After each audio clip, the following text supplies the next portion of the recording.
Hello viewers, welcome to today's edition of Extra Mile, Exceptional Leadership. Such a joy to be able to come your way week in, week out with these messages that we're excited from what we're hearing from a number of people who get back to us that's adding value to them, answering questions and enhancing their leadership capacities in varying respects. Today, I'm going to be beginning a whole new serial on one of the possibly most important topic that we are going to be dealing with.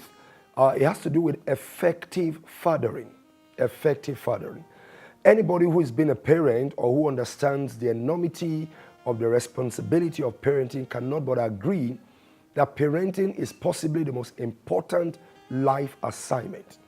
As a matter of fact, it's so important that you can't do without it.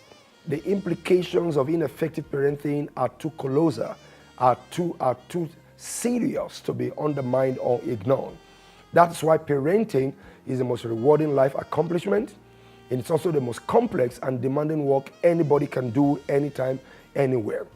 And you know, what's parenting, by the way? It has to do with raising healthy, well-educated, self-disciplined, and successful children who are able to rise up to the occasions of their destiny and fulfill their purposes in life, add value to humanity, and just be exceptional in their callings in life. That's what parenting is all about.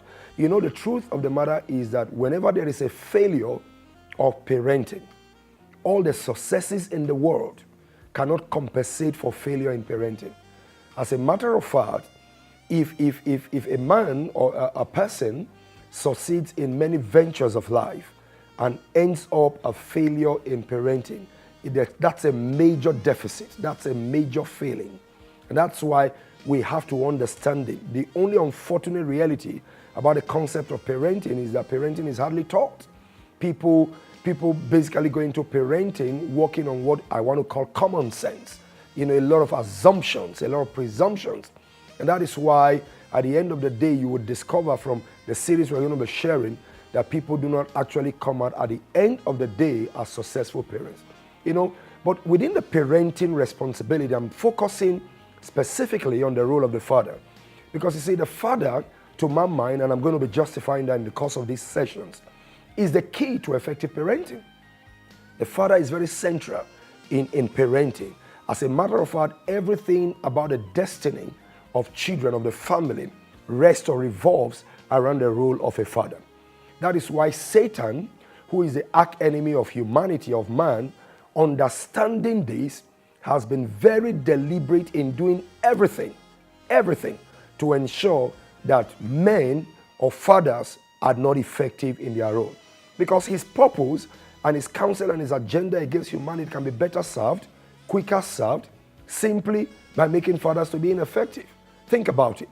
The cascading or the cumulative effect of parents, or fathers especially, not being what they need to be, has a telling effect on everybody, from the mothers, the sons, and the daughters. And that is why I consider these teachings very important. Let me take you to some fundamental scriptures.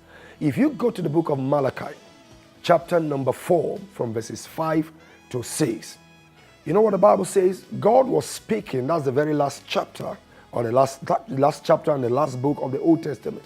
God said, "Behold, I will send you Elijah, the prophet, and he shall turn the heart of the fathers to the children, and the heart of the children to their fathers, lest I come and smite the earth with a curse." God says that one of his final moves on the earth is to occasion a return of fathers connecting with their children and children connecting with their fathers.